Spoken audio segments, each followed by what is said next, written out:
En 1955, tras obtener la devolución del diario, la familia Gainza Paz recompuso la redacción y trató de reencauzar la línea editorial perdida.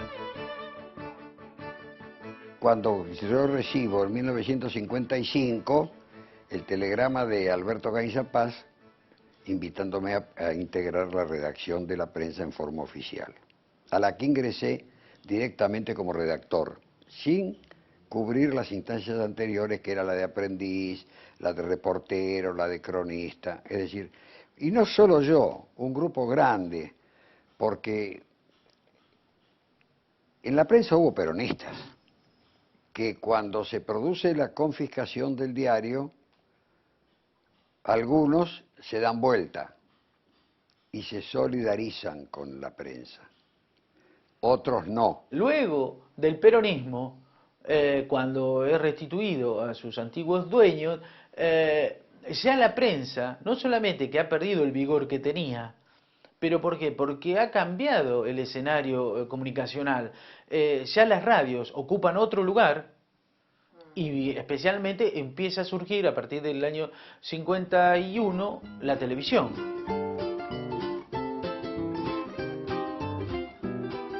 Por primera vez en nuestro país se ofrecen exhibiciones de televisión artística con carácter netamente experimental, señalando el camino a futuras transmisiones y propendiendo la difusión de esta maravillosa conquista del progreso. Para la década del 70, la prensa ya no tenía la influencia de los primeros años del siglo. La reaparición del peronismo volvió a poner al matutino de los Gainza Paz en la vereda opuesta. Y en marzo de 1976, como muchos otros diarios, apoyó la llegada del gobierno militar. El diario de la prensa de los Gainza Paz no avisora el gobierno de campo, ahora va a decir el tercer gobierno peronista, como un gobierno democrático. Por ende, cuando llega el golpe de marzo de 1976, no habla de golpe de Estado, porque considera sencillamente que no hubo democracia con anterioridad. La prensa de los Gainza Paz, cuando se refiere en este periodo, habla de el gran responsable, el culpable de todo es Juan Domingo Perón, con su populismo, lo equiparaba al populismo y al marxismo, era todo, o sea, veía luego, ¿no es cierto?, también como grandes enemigos de lo occidental y cristiano al marxismo, ¿no? El nivel de gravitación que tenía el discurso del diario Los Gainza Paz hacia la dictadura es relativo en estos términos, pero muy influyente porque respondía a la más rancia clase ganadera, digamos, ¿no? Yo leí del conjunto de miles de cartas que formaron el periodo del 76 al 83, leí 660. Yo me dediqué primero a leerlas concienzudamente. Fue uno de los momentos más amargos de mi vida, porque si bien yo tenía la hipótesis de que la sociedad argentina sabía básicamente lo que había sucedido y cómo había sucedido, nunca pensé que todos estos contenidos estuvieran escritos uno por uno. Voy a dar un ejemplo de uno. En una de las cartas uno dice, voy a hablar de un lugar donde se mata sin ametralladoras ni veneno. Entonces uno dice, ¿cómo? Entonces hay lugares donde se mata con ametralladoras y con veneno. Estaba contando, ni más ni menos, que los viajes de la muerte y el tirar los cuerpos al río. Para decidir si sigo poniendo esta sangre en tierra, este corazón que bate su parche sol y tinieblas.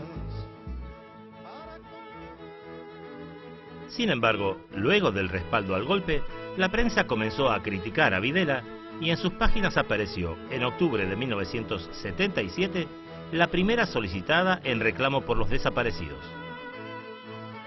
Es muy interesante el papel del diario La Prensa, en este caso, luego del golpe de Estado. ¿Por qué?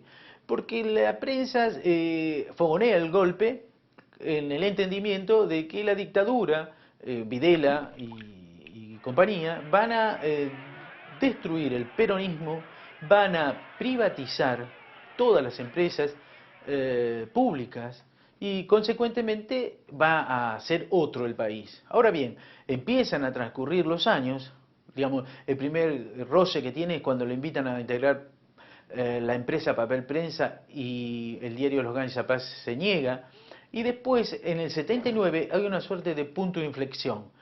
Empiezan a criticar a Videla, digamos que lo critican por derecha. ¿Por qué? Porque dice, ustedes vinieron a destruir el peronismo y tienen como interlocutor válido al sindicalismo. Consecuentemente, siguen respetando el peronismo. Ustedes dijeron que iban a privatizar todo y hay un tal Díaz Besone que hasta hizo un nuevo ministerio, el de planificación. O sea, ustedes no son lo que nosotros creíamos que eran. Y entonces de allí en más hubo un alejamiento de la dictadura. No es casual que fue la prensa donde sale la primer gran solicitada de los familiares de desaparecidos.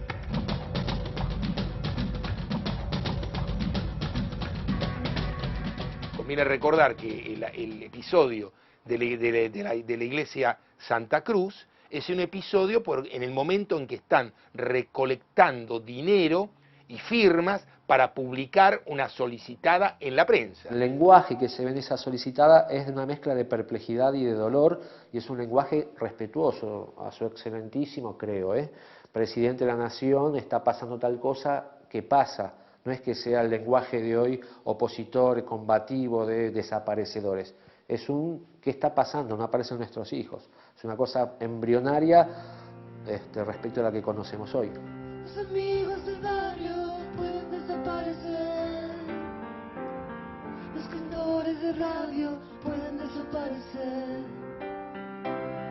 Los que están en los diarios. Nosotros solamente queremos saber dónde están nuestros hijos, vivos o muertos. Angustia porque no sabemos si están enfermos, si tienen frío, si tienen hambre, no sabemos nada. Y desesperación, Señor, porque ya no sabemos a quién recurrir. A mi hija se la llevaron el 6 de octubre de 1978. Y bueno, yo enseguida salí a buscarla. Es decir, había distintas formas de buscar. Yo busqué, como muchas otras madres, abuelas, busqué en soledad primero. Salí sin saber qué hacer, lo primero que hice fue presentar los habeas corpus para ella, para mi hija y para mi yerno. Y bueno, los resultados eran negativos. Yo creo que el periodismo también estaba muy asustado y que publicaba lo menos posible las cosas acerca de ello. Pero lo que sí me acuerdo es que cuando nosotras queríamos presentar algo, pero en general eran seguramente comunicados de prensa o cosas así, teníamos que presentar, por ejemplo, ir a la comisaría a pedir certificado de domicilio. Nosotras, las abuelas, presentábamos a veces en el diario La Prensa. Y generalmente los demás organismos nos criticaban porque decían, ¿qué presentan en la prensa? Si la prensa pero era la única que nos recibía, la única que nos hacía ese favor el favor pagado de publicar algo acerca de la búsqueda de los nietos secuestrados. Durante mucho tiempo publicamos en la prensa. El contenido de La Prensa durante la dictadura resultó paradójico. En sus páginas tuvieron lugar tanto víctimas como victimarios. Era el único medio dispuesto a publicar una solicitada reclamando por la situación de los desaparecidos y al mismo tiempo publicaba la opinión de sus lectores que estaba a favor de hacerlos desaparecer. Digo, esto para que se entienda, los otros medios simplemente acalladas actuaban, es decir, no aceptaban ni siquiera ese mínimo nivel de enfrentamiento que sostenía la prensa. Y ahí sí lo sostenía porque eran los Ganzapás y porque era la prensa. Y meterse con la prensa era meterse en general con el mundo de las noticias internacionales, con las agencias de noticias internacionales y con el poder de la prensa internacional. Eso era claro y nadie se mete gratuitamente en esta situación. Hubo durante muchos años una interpretación como conspirativa de que aquellas cosas que la prensa se atrevía a decir, pasados unos años, porque al principio era silencio de todo el mundo, pero por ejemplo las columnas conocidas de Manfred Schoenfeld, algunos decían que era por una interna porque la prensa estaba con tal del sector del ejército y operaba de tal manera, o la marina contra el ejército, no queda demasiado claro y no siempre hay respuestas fáciles o simples ante ese tipo de cosas. Lo que sí se destaca a la prensa es que es aún más antiperonista y más gorila y más conservadora que La Nación y más dura. Pero también tiene algunos redactores que son más liberales en serio que los de La Nación. Entonces es una cosa como bastante contradictoria en la cual algunos periodistas, tipo Schoenfeld, después de un periodo de tolerancia, se atreven a publicar determinadas cosas. Y un lenguaje aún más macartista, más anticomunista que el diario La Nación. En el próximo bloque, las acusaciones de conspiración contra Alfonsín y la crisis que llevó a la venta de la prensa.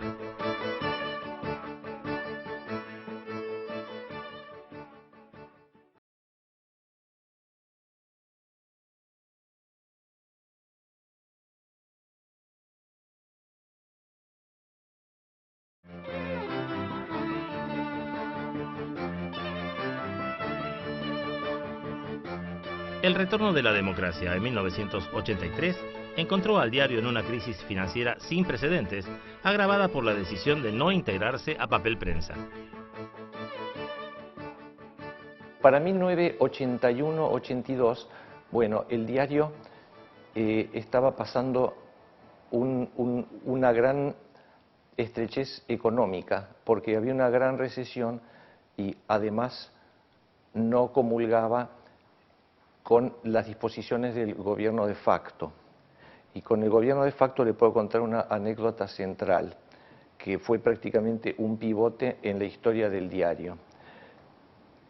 Para 1977 o 78 al diario le ofrecieron sin cargo participar en las acciones de Papel Prensa, sin cargo, con lo cual hubiera tenido las mismas ventajas para la obtención de papel a bajo costo que sus competidores, Nación, Clarín y Razón. Y mi abuelo, adhiriendo a su doctrina de toda la vida de no hacer negocios con los gobiernos y de no tomar actitudes partidarias, no quiso aceptar el regalo, con comillas. El regalo lo pagó el pueblo argentino y significó ventajas incomparables a la hora de obtener papel a bajo costo para la competencia. Cuando desaparecido Greiber, el Estado se apodera de la empresa Papel Prensa, única proveedora de papel del país, y el Estado la reparte con La Razón, con Clarín y con La Nación. De manera tal que esos tres diarios, dos de los cuales son, uno por lo menos de los cuales es ultraliberal y jamás debería contaminarse en negocios con el Estado porque va en contra de la doctrina liberal, a partir de ese momento esos tres diarios tienen una situación de privilegio respecto de la competencia con los demás. La prensa se queda fuera del negocio y La Nación pasa a competir con papel mucho más barato, y porque la prensa dice eso no se hace, un diario liberal no tiene que juntarse, aparte oscuramente, de una manera absolutamente amañada. Las consecuencias fueron que cuando vino la devaluación del 81, del 29 de marzo, el costo del papel importado tuvo una suba terrible y al no estar el diario vinculado a la papelera, tenía que o comprar papel finlandés o ir a la papelera a hacer fila para obtener partidas a precios importantes y financiaciones distintas de la de sus accionistas, que eran los otros tres grandes diarios.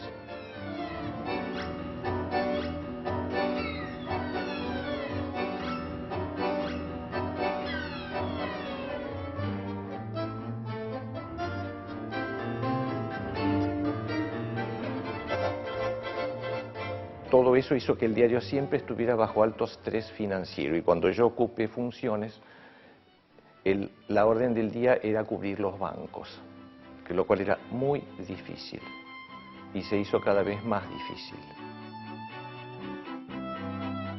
Con una tirada inferior a los 30.000 ejemplares, la familia propietaria vendió el matutino a los empresarios Esteban Reinal y Carlos Agote, que se desprendieron del histórico edificio de Avenida de Mayo.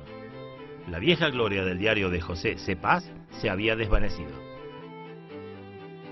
Llegó a ser el tercer diario del mundo. El primero, The Times de Londres. El segundo, New York Times. Tercero, la Prensa de Buenos Aires.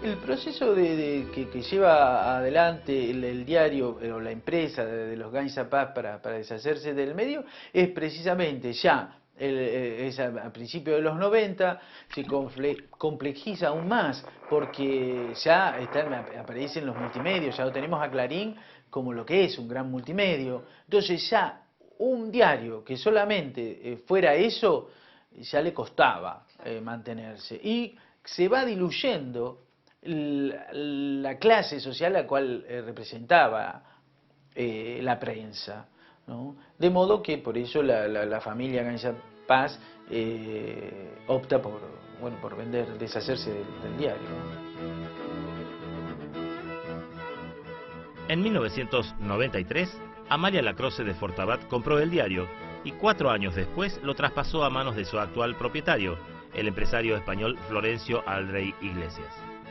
A punto de cumplir 140 años, el esplendor de La Prensa quedó en la historia, tanto como el ideario que le dio vida.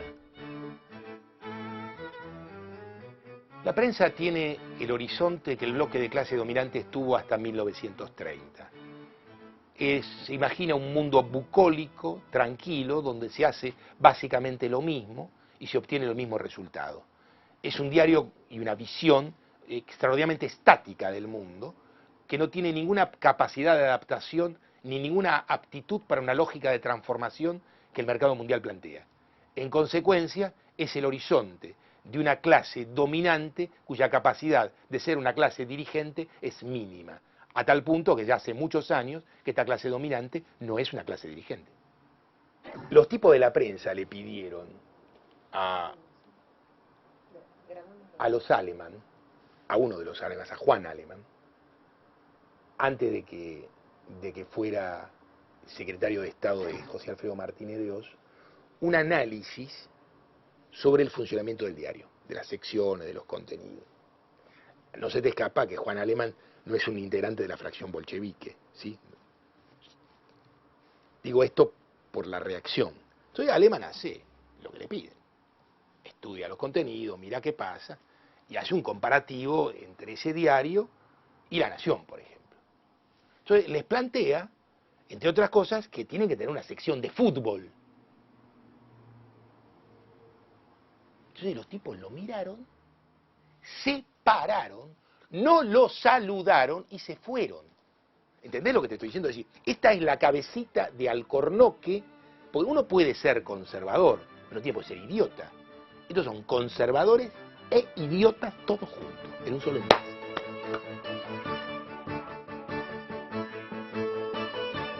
Sobre la actual gestión, sin embargo, no hay testimonios. Lauro Laíño, actual subdirector de La Prensa, respondió con dilaciones a nuestros requerimientos y finalmente se negó a hablar ante las cámaras.